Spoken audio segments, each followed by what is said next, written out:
काठमाडौँ उपत्यकामा रहेका खोला किनारमा जुन एकदमै जोखिमपूर्ण अवस्थामा बस्नु भएको थियो उहाँहरूलाई चाहिँ अर्को ठाउँ सार्ने काम गरेको हो। हामीले उहाँहरूलाई त्यो हेर्दाखेरि त्यो खेदाको अवस्था देखे पनि यो 4 वर्ष अगाडिदेखि नै म स्थानीय सरकारमा हुँदा नै सङ्घ सरकारलाई भनेको कुरा चाहिँ के थियो भन्दाखेरि उहाँहरूलाई त्यहाँबाट स्थानान्तरण गरेर होल्डिङ सेन्टरमा राखेर जो सही मासुकुम्बासी हुनुहुन्छ, जसको चाहिँ देशभरि कतै पनि एक धुर जग्गा पनि छैन, एक आना जग्गा पनि छैन, उहाँहरूलाई चाहिँ त्यो जग्गाको व्यवस्थापन नेपाल सरकारले गर्नुपर्छ। त्यो हाम्रो सरकारको र हाम्रो पार्टीको मान्यता हो, त्यो उहाँहरूले पाउनै पर्छ। तर काठमाडौँ उपत्यकामा बसेकालाई किन एकदम प्रायोरिटी दिएर हटाइयो भन्दाखेरि विगतका धेरै वर्षहरूमा बाढी आउँदाखेरि उहाँहरूको घर डुबानमा पर्ने र उहाँहरूको स्वास्थ्य अवस्था पनि एकदमै नाजुक थियो। उहाँहरूको सेनिटरी अवस्था, उहाँहरूको त्यो वासरुम टोइलेटको व्यवस्था त्यसको निकासा सिधै खोलामा थियो र उहाँहरूबाटै निस्किएको त्यो फोहोरको दुर्गन्धले फेरि उहाँहरू नै बिरामी परिराख्नु भएको थियो। त्यसले गर्दाखेरि उहाँहरू बिरामी पनि परिराख्नु भएको थियो, खोला फोहोर पनि भइरहेको थियो र त्योभन्दा सबैभन्दा ठुलो कुरा चाहिँ उहाँहरूको ज्यान जोखिममा थियो। उहाँहरूको ज्यान जोखिमबाट जोगाउने काम गरेको हो नेपाल सरकारले। र जहाँसम्म उहाँहरूलाई जग्गा व्यवस्थापन गर्ने कुरा छ त्यसको निम्ति भूमि सम्बन्धी हाम्रो समिति पनि बनिसकेको छ। हाम्रो मन्त्रालयले काम गरिरहेको छ, 2-3 मन्त्रालयले यो विषयमा काम गरिरहेको छ। अस्ति अर्थमन्त्रीज्यूले पनि यही आर्थिक वर्षभित्र हामी यो गर्छौँ भन्नुभएको छ। यसको लागि जति समय लाग्छ त्यति समय लाग्छ, हतार गरेर हुँदैन। यो चिजलाई चाहिँ जति समय लाग्छ, 35 वर्षमा नभएको चिज 35 मिनटमै नखोजौँ, त्यसलाई अलिअलि केही समय लाग्छ।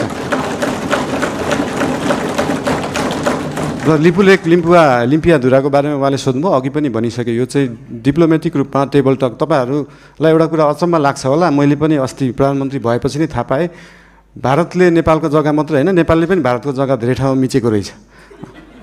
अनि यो कुरा चाहिँ अस्ति भर्खरै थाहा पायो। त्यही भएर दुईटै देशले अध्ययन गरेर हामीले मिचेको छौँ, उहाँहरूले मिच्नु भएको छ, के छ त्यसलाई चाहिँ बसेर एउटा साथीको रूपमा समाधान गर्ने चाहिँ हामीले सोच राखेका छौँ। धन्यवाद। सहकारीको विषयमा पनि सोध्नु भएको थियो। सहकारीको विषयमा पनि अहिले एउटा कोष खडा गरेको छ र बाहिर न्युजमा आए जस्तो नेपाल सरकारको पैसा गएको मात्रै जस्तो देखिन्छ। हामीले सहकारीबाट उठाएको पनि पैसा छ। अस्ति लास्ट विकको रिपोर्ट हेर्दाखेरि 3 करोड जस्तो सहकारीबाट उठाइएको थियो, 50-60 लाख जस्तो दिएको थियो। यसको मतलब सरकारको पैसा गइरहेको होइन, हामीले सहकारीहरूबाट उठाएरै उहाँहरू पीडितहरूलाई पैसा बाँड्ने हो। त्यसमा कुनै पनि कन्फ्युजन नराख्न अनुरोध गर्न चाहन्छु। धन्यवाद।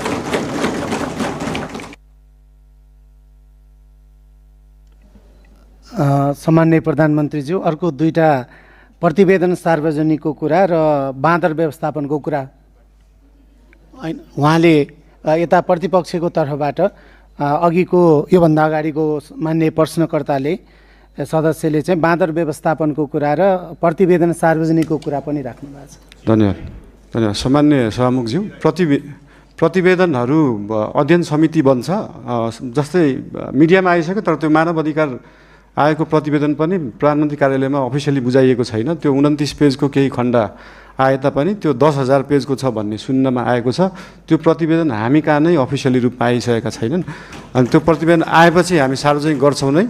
लगायत मैले अघि भने जस्तै देशभरि भएका विभिन्न घटना सम्बन्धी आयोगहरू बनेका थिए, आयोगका रिपोर्टहरू छन्। ती सबै रिपोर्ट अध्ययन समितिले अध्ययन गर्छ। उहाँहरूलाई अध्ययन गर्न जति समय लाग्छ त्यति समय चाहिँ लाग्छ। फेरि त्यो उहाँहरूलाई छिटो 2 दिनमै अध्ययन गरेर दिनु भन्न सकिने अवस्था छैन।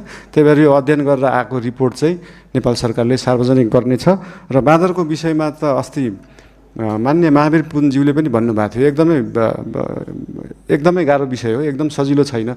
यो भन्ने बित्तिकै तपाईँले विश्वमा जहाँ पनि हेर्दाखेरि बाँदरले बाली खाने रोकथाम गर्दा कि त त्यो खेतलाई चाहिँ वायरिङ गरेर घेरेर राखिन्छ, त्यो एकदमै खर्चिलो हुन्छ, कि त जङ्गललाई नै वायरिङ गरेर राखिन्छ। त्यो मानव बस्ती र जङ्गली जनावरलाई चाहिँ छुट्याएर राखिने चलन छ। यस सम्बन्धी अध्ययन गर्न समिति पनि बनेको छ, अध्ययन भइरहेको छ। यो एकदमै पेचिलो विषय भएको भएर तुरुन्तै गर्न नसकिने चिज भएर यसलाई चाहिँ हामीले देश विदेश विभिन्न देशहरूमा कुन उपाय लाइएका छन्, हामी हत्या हिंसामा नजाउँ भन्ने सोच भएको भएर त्योभन्दा अल्टरनेटिभ उपाय के हुनसक्छ त्यो सोच्दैछ। अहिले समिति गठन भएको छ।